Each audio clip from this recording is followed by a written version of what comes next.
Toutes les louanges à Allah subhanahu wa ta'ala, la reconnaissance et la gratitude du cœur, de l'esprit et du corps envers lui subhanahu wa ta'ala, qui nous a comblés par ses bienfaits. Nous lui devons tout, il ne nous doit rien subhanahu wa ta'ala. Au-dessus de toute sa créature, il a pourvoyé tout le monde et il nourrit tout le monde subhanahu wa ta'ala. Wa la tafna khaza'inu. Et il n'est jamais en perte de ses richesses, de ses trésors et de son pouvoir. Subhanahu wa ta'ala, hayyun qayyum, il est le vivant, l'autosuffi. Nasaluhu azza wa jalla an yuqira al-imana fi qulubina, nous le prions subhanahu wa ta'ala pour qu'il raffermisse nos cœurs et que la foi soit irrévocablement installée dans nos cœurs, que nous soyons le plus proche de lui subhanahu wa ta'ala. Donc inshallah نواصل بعض دروس الإسراء والمعراج إن شاء الله نتمم ما بدأناه في الحصة السابقة في الخطبة السابقة. Donc nous allons poursuivre un peu les enseignements ou quelques enseignements de l'événement du voyage nocturne du prophète sallallahu alayhi wa sallam, al-Isra wal-Mi'raj et l'ascension. وهذه القصة وهذه الحادثة مروية في كتب السيرة باتساع كتب الحديث. Donc cette histoire, elle est bien rapportée en détail dans les livres de biographie du prophète sallallahu alayhi wa sallam et les livres du hadith. Je vous invite à la voir, inshallah, bihawlillah. نعود إلى قول الله عز وجل أعوذ بالله من الشيطان الرجيم سبحان الذي أسرى بعبده ليلا من المسجد الحرام إلى المسجد الأقصى الذي باركنا حوله. Donc Allah subhanahu wa ta'ala se glorifie, il glorifie son être suprême et rapporte en une seule phrase cette histoire de Al-Isra, donc le voyage nocturne, et le Mi'raj, l'ascension dans les cieux, les 7 cieux, comme le rapportent les hadiths authentiques du prophète sallallahu alayhi wa sallam. Et il désigne le départ et la destination, et dans la destination, il parle de Masjid al-Aqsa. Barakallahu fihi wa ja'alahu mubarakan wa baraka ma hawlahu. Donc Allah subhanahu wa ta'ala rapporte que cet endroit était béni et tout ce qui l'entoure est béni par la baraka et le khayr. وهذا دليل على مقام هذا المسجد عند الله سبحانه وتعالى. Et cela démontre clairement la place de cet endroit béni auprès d'Allah عز وجل. وهذا المسجد هو أولى القبلتين. Donc c'est la première des deux directions de prière pour les musulmans. C'est-à-dire le prophète sallallahu alayhi wa sallam, au début de la révélation, il pratiquait sa prière en direction de cet édifice. C'est Allah qui lui a demandé de le faire. Il avait le soin de mettre le Kaaba devant lui, sallallahu alayhi wa sallam, sans qu'elle soit à l'époque la direction de la prière. Mais il mettait le Kaaba quand même pour s'orienter vers le nord. Et après 18 mois environ de l'Hijra, de l'immigration du prophète sallallahu alayhi wa sallam, donc Allah il a définitivement établi Mecca, le Kaaba, comme la direction de la prière. Mais avant cela, et pendant des années et des mois, Rasulullah sallallahu alayhi wa sallam et ses compagnons se dirigeaient vers la mosquée Al-Aqsa. فهي أولى القبلتين وهي ثالث الحرمين. Donc c'est la troisième ou le troisième lieu considéré comme haram, comme sacré en islam. جاء في حديث النبي صلى الله عليه وسلم لا تشد الرحال إلا إلى 3 مساجد. Donc l'homme ne peut s'orienter, prendre la direction, avoir l'intention de se diriger spécialement pour la valeur que représente une mosquée que pour 3 mosquées. Tu ne peux pas croire que la mosquée de Sucy, par exemple, il y a une baraka spéciale et les gens se dirigent vers cette mosquée comme quoi il y a une baraka spéciale. C'est بيت من بيوت الله نسأل الله أن يجعل فيه البركة كسائر البيوت. وقس على ذلك. Tous ceux qui prennent des endroits comme quoi bénis et ils leur donnent une sacralité, ils commencent à les visiter de manière récurrente, ils font une pratique qui n'a pas de fondement dans l'islam. Donc il y a 3 endroits vers lesquels on peut se diriger avec cette intention. Certains disent de pèlerinage, mais le pèlerinage c'est uniquement vers Mecca, le Kaaba. Le reste c'est ziyara, c'est une visite, que ce soit le Médina ou Bayt al-Maqdis. Mais il y a une bénédiction qu'Allah subhanahu wa ta'ala a mis dans ces trois endroits. وَجَمَعَ بَيْنَهَا وَبَيْنَ قِيمَةِ الْأَجْرِ فِي الْأَعْمَالِ. Donc il y a une valeur plus élevée en ce qui concerne la pratique de la prière.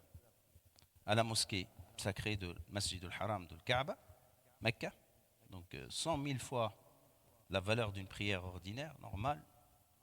وَتَتَضَاعَفُ فِيهَا الْأَعْمَالِ.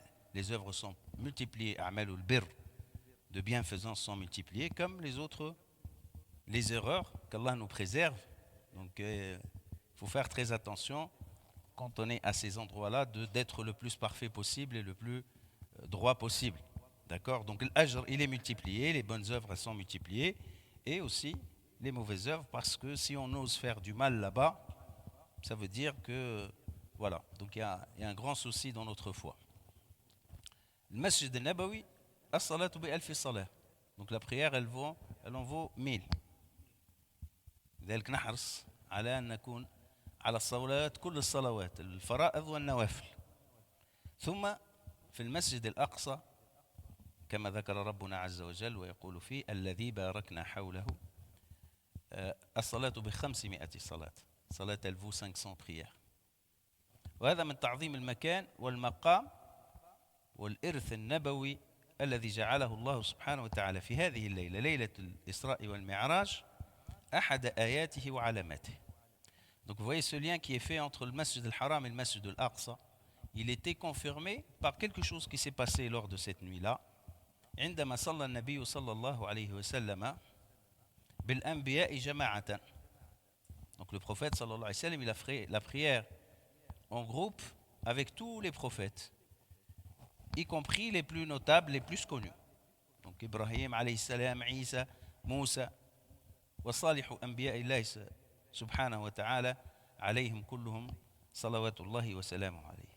فهذه الليلة علامة من علامات وحدة الدين وختم نبوة محمد صلى الله عليه وسلم.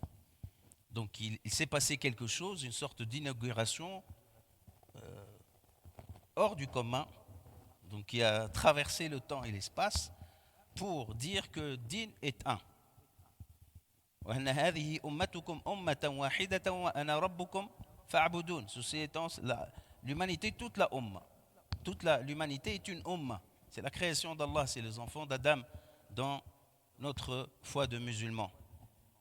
Et que Allah est unique et c'est le seul vers qui on s'adresse tous, malgré les changements, les modifications, les altérations, tout ce qui s'est passé à travers le temps. Donc le moment de l'envoi de Muhammad sallallahu alayhi wa sallam, c'était le moment de dire que le din est un. Et la réunion des prophètes autour de Muhammad sallallahu alayhi wa sallam pour la prière voulait dire que Muhammad sallallahu alayhi wa sallam huwa an-nabiyul khatam, c'est lui qui a clôturé et qui a repris tout l'héritage qui était le même qu'ont laissé les autres prophètes pour finir le temps avec son dernier message sallallahu alayhi wa sallam. Donc comme il dit dans un hadith, je ressemble moi et mes frères prophètes à un homme ou un édifice donc autour duquel tournait un homme. Il voyait qu'il manquait une brique et un endroit. Et un endroit, l'édifice il était beau sauf qu'il manquait quelque chose à cet édifice. C'est moi, la dernière pierre. Sallallahu alayhi wa sallam. Donc le din c'est l'édifice et Muhammad sallallahu alayhi wa sallam c'est la dernière pierre. Wala nabiyya ba'da. ختم النبوة مع النبي عليه الصلاة والسلام. ما كان محمد أبا أحد من رجالكم ولكن رسول الله وخاتم النبيين. هذه عقيدة الحق وعقيدة الإسلام. Muhammad sallallahu alayhi wa sallam est le sceau des prophètes, le dernier des prophètes. Il n'y aura plus personne après lui, sauf des hommes de bien qu'Allah subhanahu wa ta'ala soutiendra pour préserver sa religion. هذا الأمر الثاني من هذه الليلة. في هذه الليلة أيضا فرضت الصلاة. C'est lors de ce voyage nocturne et cette ascension que la prière a été établie comme une règle sous la forme que nous connaissons aujourd'hui. قد كان النبي عليه الصلاة والسلام قبل أن تفرض هذه الصلاة كان يصلي ركعتين. يعني النبي عليه الصلاة والسلام avant que cette prescription finale définitive de la prière, il faisait une prière, deux prières la journée avant que ça devienne 5, comme nous les faisons aujourd'hui. Sallallahu alayhi wa sallam. Donc quand ça a été prescrit, as-salat, sous sa forme que nous connaissons, que nous pratiquons, c'est cette nuit-là. وفرضها الله سبحانه وتعالى على نبيه صلى الله عليه وسلم في السماوات العلى. Donc Allah subhanahu wa ta'ala établit l'obligation de la salat à un droit sublime. Et il lui a prescrit, Allah Azza wa Jal lui-même, as-salat. وجاء في الحديث أنها كانت 50. La première prescription était 50 prières. Ça veut dire en vrai, pour être droit et proche d'Allah Azza wa Jal, en vrai, on a besoin de 50 salats. Ce qui fait la journée, masha'Allah. On est bien dans le rapprochement, la proximité d'Allah Azza wa Jal. C'est le besoin humain. C'est le besoin humain pour qu'il soit protégé. Mais Allah subhanahu wa ta'ala l'a allégé. Le hadith, يروى أن سيدنا موسى عليه السلام قال لنبينا صلى الله عليه وسلم قل لربك يخفف. Dis à ton Seigneur, demande à Allah subhanahu wa ta'ala d'alléger cette charge. فإنهم لا يطيقون, ils ne vont pas supporter. Wallahu a'lam. Allah il sait tout ça. Mais ce qui nous est rapporté pour l'enseignement en vrai. Mais Rabbul Alamin, il n'a pas besoin de l'avis de Sayyidina Moussa alayhi salam ou du retour du prophète alayhi salam pour lui demander d'alléger. Mais on tire de cette histoire أن هذا الدين قام على التيسير. Donc cette religion est fondée sur le principe de l'allègement de la charge. يريد الله بكم اليسر ولا يريد بكم العسر. هذه سماحة الإسلام. Ceci étant cet aspect fondamental de la facilité de la pratique de l'islam. Il n'y a pas une charge qui déborde, qui dépasse la capacité des humains. Et à chaque fois qu'il y a quelqu'un qui veut pousser la religion à un format tendu, il s'affronte à l'échec. Comme a dit le Nabi alayhi salatu wa salam, ما شاد رجل هذا الدين إلا غلبه. À chaque fois qu'on essaie de faire un exercice de tension et de rigorisme, on échoue en fait. On finit par tout perdre. ففرض الله علينا 5 صلوات بأجر 50. Donc il nous a prescrit 5 ayant la valeur de 50. وهذا من فضل الله سبحانه وتعالى. هذا من فضل الله سبحانه وتعالى. وإن تعدوا نعمة الله لا تحصوها. إن الإنسان لظلوم كفار. Rien que ça, subhanallah, on est déficitaire auprès d'Allah subhanahu wa ta'ala sans fin. Il nous en rajoute encore de ses bienfaits, de ses facilités, de sa miséricorde et de sa générosité. Azimun amrullah subhanahu wa ta'ala. Donc c'est 5 prières. Par contre, ju'ilat hadhihi as-salatu imaduddin. Cette prière, elle a été établie comme étant le pilier porteur, le pilier dorsal de la religion. وأول ما يحاسب عليه العبد يوم القيامة الصلاة. Le premier point sur lequel les hommes seront repris et jugés, c'est la prière. Comme disait Rasulullah sallallahu alayhi wa sallam. فإن صلحت صلح الأمر كله وإن فسدت فسد الأمر كله. Si elle est retenue comme un acte réussi, accepté, tout le reste va suivre. C'est un bon signe le jour du jugement, je l'espère pour moi et pour vous, de voir sa prière acceptée. Parce que la suite, elle sera bonne, bi'idhnillahi ta'ala. Et si c'est le contraire, ça sera le contraire jusqu'au bout. وَلِذَلِكَ نَحْرِصْ عَلَى صَلَاتِنَا أَيُّهَا الْإِخْوَةُ. D'accord? Salat, pour celui qui fait la prière. Là, j'ai un public qui fait salat quand même. Alhamdulillah. Qu'est-ce qu'il faut observer? هو أن تقام الصلاة حق إقامتها وأن لا تضيع. C'est ça la responsabilité. Parce qu'on fait salat. Mais iqam salat, c'est faire salat en réunissant toutes ces conditions de forme et de fond. Min al-khushu', la présence d'esprit. Parce que Nabi alayhi salam, il a dit laysa min al-'abdi min salati illa ma aqila. L'homme n'aura de sa prière que ce qu'il a retenu, de ce qu'il a fait avec présence d'esprit. Et des fois, on passe une salette traversée par l'occupation primordiale qui était avant et traversée par ce qui va venir après. C'est plus une salette. C'est plus un salette. C'est qu'on est en train de marquer un acte comme ça, formel, qui n'a pas de conséquence. Et dans ce cas-là, qu'Allah nous préserve, on est privé de sa valeur de son effet et de ses conséquences. Parce que c'est une salat qui ne change rien de notre vie, qui n'améliore rien de notre vie, alors qu'Allah subhanahu wa ta'ala l'a déterminé comme un acte de protection, qui nous protège contre l'égarement, qui renforce notre foi. Alam yaqul al-Mawla azza wa jal, inna as-salata tanha 'anil fahsha'i wal munkar. Allah, il a dit, la prière, elle interdit.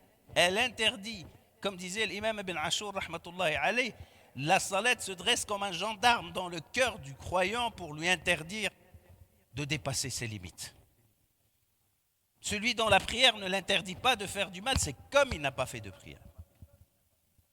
N'allez pas dire, puisque je fais du mal, donc je ne fais pas de prière. Ça peut vous faire rigoler, vous faire rire, mais en vrai, il y a beaucoup de gens qui raisonnent comme ça. Donc, puisque je suis loin de din, je ne peux pas faire salat. Donc, pour ceux qui sont dans la prière, il faut faire attention. Rabbul Alamin, qala kalaman natluh. Fawailun lil musallin, alladhina musallin. Gare aux prieurs, pas ceux qui délaissent la prière. Alladhina hum an salatihim sahun.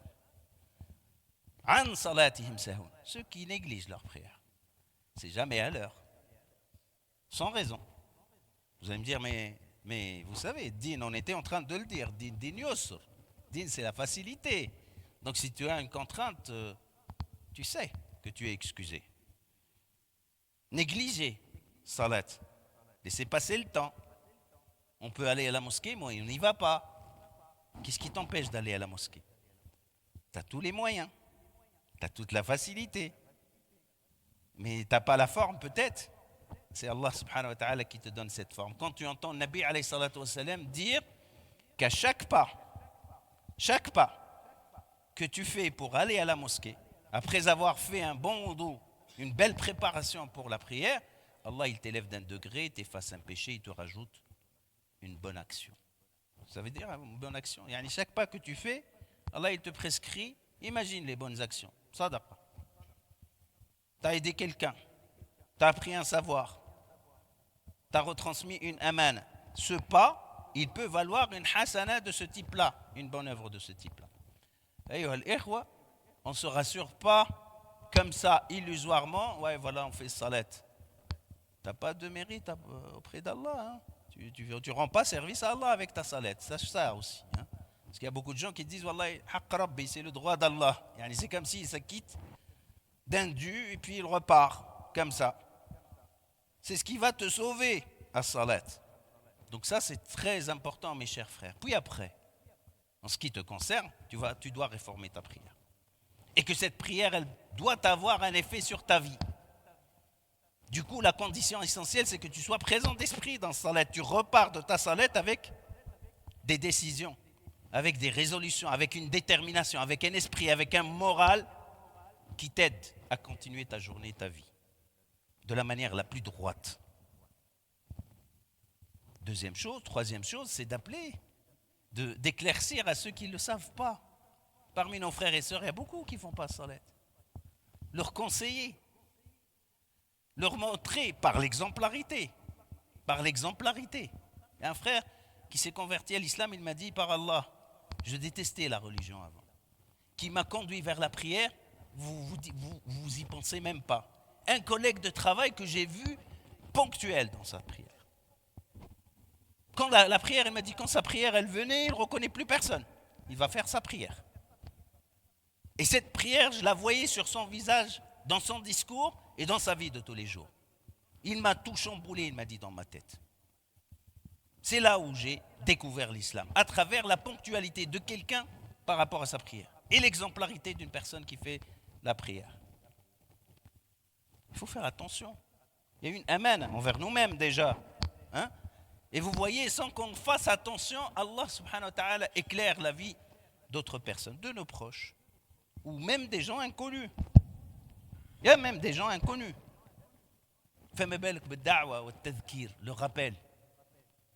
Il y a des gens qui passent toute leur vie. Jamais il a dit à son fils, pourquoi tu ne fais pas salat? Fais salat, c'est une bonne chose, mon fils, ou mon frère, ou ma soeur.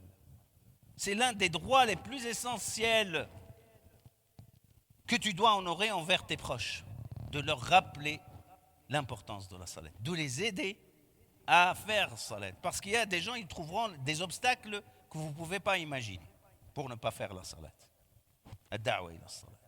هذه من دروس هذه الليلة المباركة ليلة الإسراء والمعراج. Donc cette nuit, l'une de ses leçons, c'est effectivement la prière, الصلاة. Comme a dit le Nabi alayhi salam, il nous a incité العهد الذي بيننا الصلاة. Ce qui nous lie en fait c'est salat. هكذا قال النبي صلى الله عليه وسلم. فنسأل الله أن نحافظ أيها الإخوة على معاني ودروس هذه الليلة كثيرة. Ces leçons, elles sont innombrables, elles sont très nombreuses. C'est pour ça que je vous ai invité, prenez le temps, parce qu'on prend le temps peut-être pour d'autres choses, mais pas pour des choses aussi importantes que cela. Donc, prenez le temps de lire ces hadiths du prophète sallallahu alayhi wa sallam, d'en tirer les conséquences et les conclusions, qu'Allah subhanahu wa ta'ala nous fasse entendre les meilleures des paroles et qu'il nous aide à en tirer les meilleures des leçons.